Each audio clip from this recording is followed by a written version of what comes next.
Hello friends, welcome to my channel. இன்றைக்கி வீடியோவில் பார்த்தீங்கன்னா கிருஷ்ண ஜெயந்தி ஸ்பெஷல் அவுல் கேசரியும் அவுல் லட்டுன்னு தாங்க.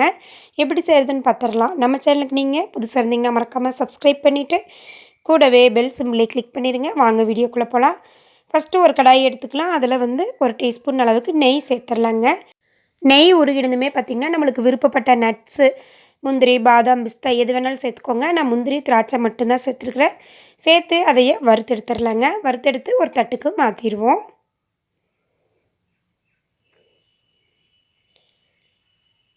இது போல் ஒரு தட்டுக்கு மாற்றி வச்சிடலாங்க. இப்போ மறுபடியும் நம்ம நெய் கூட ஆட் பண்ணிக்கலாம். எனக்கு இந்த நெய்யே சரியாக இருக்கும். இதில் பாருங்கள், நம்ம ஒரு கப் அளவுக்கு அவுல் சேர்த்துக்கலாம். நான் இன்றைக்கி சிகப்பு அவல் தாங்க சேர்த்துருக்குறேன். நீங்கள் வெள்ளை அவல், கெட்டி அவல், லேசான அவல் எது வேணாலும் எடுத்துக்கலாம். அடுப்பை லோ ஃப்ளேமில் வச்சுக்கோங்க. வச்சுட்டு அவலை இந்த நெய்யில் வறுத்துருங்க. பாருங்கள், இந்த நெய்யே எனக்கு சரியாக இருக்குது. பத்தில் அப்படின்னா நீங்கள் ஒரு டீஸ்பூன் நெய் கூட மறுபடியும் ஆட் பண்ணிக்கோங்க. லோ ஃப்ளேமில் வச்சுட்டு நல்லா செவக்க வறுத்து எடுத்துக்கலாங்க. இப்போ பாருங்கள், ஓரளவுக்கு வதங்கிடுச்சு. இன்னுமே நம்மளுக்கு அவல் வறுபடணும், நல்லா உதிரி உதிரியாக வரணும். அந்தளவுக்கு நம்ம அவலை வறுத்து எடுத்துக்கலாம்.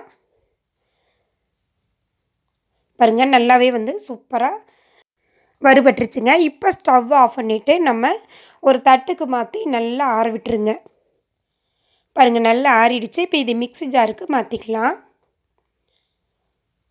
இதை பவுடராக அரைச்சிட்டு வந்துடலாங்க. ரொம்ப நைஸாக இருக்கக்கூடாது, கொஞ்சம் பருன்னு இருக்கணும். அப்போ தான் கேசரி சூப்பராக இருக்கும். ரொம்ப நைஸாக இருந்தால் கேசரி வலுவலுன்னு இருக்கும். இது போல் கொஞ்சம் பருவருப்பாக அவளை அரைச்சி எடுத்துக்கோங்க. நான் கையால் காட்டுறேன் பாருங்கள். இந்த அளவுக்கு அவள் இருக்கணும். அரைக்கிற பக்குவம் தாங்க, ரொம்ப நைஸாக அரைச்சிடக்கூடாது. இப்போ அது அப்படியே ஓரமாக இருக்கட்டும். இப்போ ஒரு கடாயில் 2.5 கப் அளவுக்கு தண்ணி, அவள் நீங்கள் எந்த கப்பில் எடுக்கிறீங்களோ அந்த கப்பில் 2.5 கப் அளவுக்கு தண்ணி சேர்த்துக்கோங்க.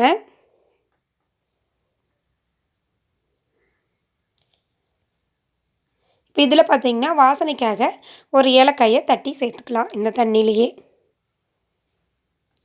இப்போ தண்ணி கொதிக்க ஆரம்பிச்சிருச்சு. இப்போ நம்ம அரைச்சிட்டு அவல் பொடியை இதில் சேர்த்துடலாம். சேர்த்துட்டு நல்லா கட்டி இல்லாமல் கலந்து விடுங்க. லோ ஃப்ளேமில் வச்சுட்டு கலந்துகிட்டே இருங்க. அவல் நல்லா கரைஞ்சி இது போல் வரும். நல்லா கலந்துகிட்டே இருங்க, கையெடுக்காமல் கலருங்க. கொஞ்ச நேரத்துலேயே அவல் நல்லா கெட்டிப்பட்டுரும். உங்களுக்கு வீடியோவில் பார்த்தாலே தெரியும், இந்த அளவுக்கு இருக்கும். இப்போ இதுக்கு 3/4 கப் சுகர், அவல் எடுத்த கப்லேயே 3/4 கப் அளவுக்கு சுகர் எடுத்துக்கோங்க. நீங்கள் நாட்டு சக்கரை, கருப்பட்டி, வெல்லம் எது வேணாலும் சேர்த்துக்கலாம். நான் இன்றைக்கி ஒயிட் சுகர் தான் சேர்த்துருக்குறேன். சர்க்கரை சேர்த்ததுமே பார்த்திங்கன்னா நல்லா இலகி வருது. லோ ஃப்ளேம் வச்சுட்டு கலந்துகிட்டே இருங்க. இப்போ கொஞ்சமாக ஃபுட் கலர், நான் எல்லோ கலர் சேர்த்துருக்குறேன். உங்களுக்கு விருப்பம் இருந்தால் சேர்த்துக்கோங்க, இல்லைன்னா ஸ்கிப் பண்ணிடலாம். நீங்கள் இடையிடையே கூட நெய் கூட சேர்த்துக்கலாம். நான் இன்றைக்கி நெய் அதிகமாக யூஸ் பண்ணல. பாருங்கள், நல்லா கலந்து விடுங்க. நல்லா திரண்டு வரும், அது வரைக்கும் நம்ம கலந்து விட்டுறலாம். பாருங்கள், பார்த்தாலே உங்களுக்கு வாயில் வச்சதே கரையிற மாதிரி இருக்குது. இப்போ கடைசியாக ஒரு டீஸ்பூன் அளவுக்கு நெய் சேர்த்துக்கலாம்.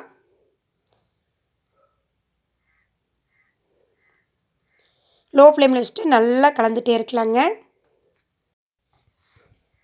ஃப்ரெண்ட்ஸ், நம்ம சேனலில் ஏற்கனவே வீடியோ போட்டிருக்குறோம். அதில் பார்த்திங்கன்னா மோட்டிவேஷன் ஸ்டோரி போட்டிருக்குறோம். உங்களுக்கு டைம் இருந்தால் போய் செக் பண்ணி பாருங்கள். ஸ்டோரி பிடிச்சிருக்கான்ட்டு மறக்காமல் கமெண்ட் பண்ணுங்கள். பாருங்கள், நல்லா திரண்டு வந்துருச்சு. இப்போது கரண்டியால் எடுத்திங்கன்னா இது போல் விழுகணும். இதுதான் கேசரிக்கு சரியான பதம். இப்போ நல்லா விழுகுது. நம்ம இது கூட வறுத்து வச்ச நட்ஸை சேர்த்துக்கலாம். நட்ஸை சேர்த்துட்டு கிளறி எடுத்திங்கன்னா அருமையான அவல் கேசரி ரெடி. இந்த கிருஷ்ண ஜெயந்திக்கு ஸ்வீட்டாக இது போல் அவல் கேசரி செய்யுங்க. டிஃப்ரெண்ட்டாகவும் இருக்கும், சாப்பிட்றதுக்கும் டேஸ்ட்டாகவும் இருக்கும். ட்ரை பண்ணி பாருங்கள். ரொம்ப ஈஸியாக செஞ்சிடலாம். நம்ம வீட்டில் இருக்கிற அவளும் 2-3 பொருட்கள் இருந்தாலே போதும். ரொம்ப ரொம்ப ஈஸியாகவும் சுலபமாகவும் செஞ்சிடலாம். செஞ்சு பாருங்கள் ஃப்ரெண்ட்ஸ். அடுத்தது பார்த்திங்கன்னா அவல் லட்டு ரொம்ப ஈஸியாக எளிமையாக எப்படி பண்ணுறதுன்னு பார்த்துருவோம். உங்களுக்கு கட் பண்ணி காட்டுறேன் பாருங்கள். அவல் லட்டு எவ்வளோ சூப்பராக வந்திருக்குன்ட்டு. ரொம்ப ரொம்ப செய்கிறது சுலபம். வாங்க எப்படி பண்ணுறதுன்னு பார்த்துடலாம். ஒரு கடாய் எடுத்துக்கலாம். அதில் 2 டேபிள் ஸ்பூன் நெய், விருப்பப்பட்ட நட்ஸு சேர்த்துக்கலாங்க. ஃபஸ்ட்டு நான் வந்து முந்திரி ஆட் பண்ணிக்கிறேன். நீங்கள் முந்திரி, பாதாம், பிஸ்தா எது வேணாலும் ஆட் பண்ணிக்கோங்க. நான் முந்திரியும் திராட்சை மட்டும்தான் ஆட் பண்ணிக்கிறேன். இதை லேசாக பொன்னிறமாக நம்ம பொரித்து எடுத்துக்கலாம். பாருங்கள், இப்போ இது ஒரு தட்டுக்கு மாற்றி வச்சுக்கலாங்க. இப்போ இதே கடாயில் பார்த்திங்கன்னா 1 கப் அளவுக்கு அவல், நான் வந்து இன்றைக்கி லேசான அவல் தான் எடுத்துக்கிறேங்க. 1 கப் அளவுக்கு எடுத்துக்கலாம். மெசரிங் கப்பால் நான் அளந்து எடுத்துருக்கிறேன்.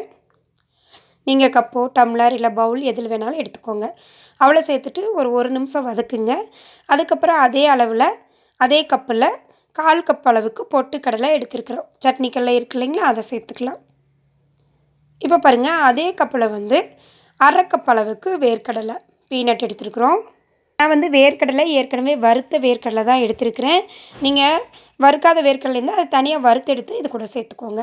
இப்போ நம்ம சேர்த்துன அவல், பொட்டுக்கடலை, வேர்க்கடலை எல்லாமே நல்லா வறுத்து வந்துருச்சு. அவல் எடுத்து இப்படி உடச்சி பார்த்திங்கன்னா நல்லா பொடிசாக ஒடியணும்.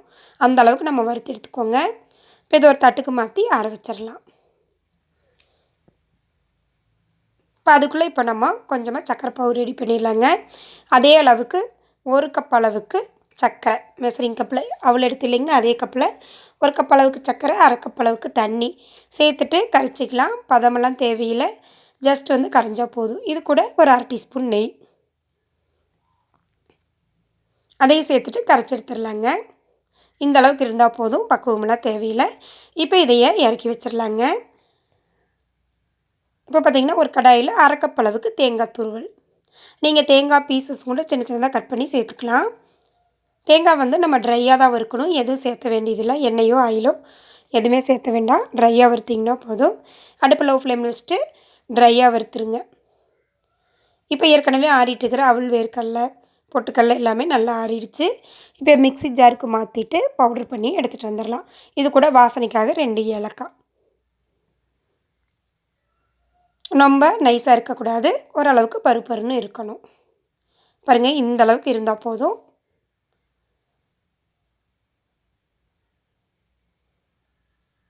வீடியோவில் காட்டுறேன் பாருங்கள், இந்த அளவுக்கு நீங்கள் அரைச்சா போதும். இப்போ இது கூட பாருங்க, நம்ம வறுத்து வச்ச தேங்காய் துருவல் அதையும் ஆட் பண்ணிவிட்டு ஒரு முறை நல்லா மிக்ஸ் பண்ணி விட்டுடலாம்.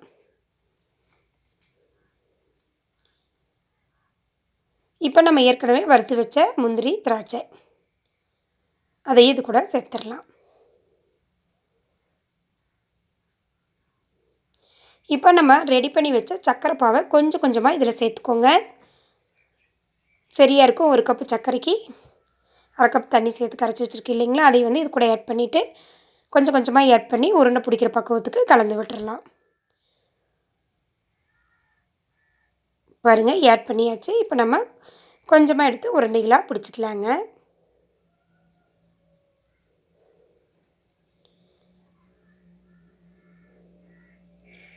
கொஞ்சம் அழுத்தம் கொடுத்து பிடிச்சிங்கன்னா சூப்பரான அவல் லட்டு ரெடி. இது போல் மிச்சம் இருக்கிற எல்லா உருண்டையுமே நான் வந்து பிடிச்சிட்டேன். பாருங்கள், பார்க்கவே சூப்பராக இருக்குது, சாப்பிட்றதுக்கும் நல்லா இருந்துச்சு. ட்ரை பண்ணி பாருங்கள் ஃப்ரெண்ட்ஸ்.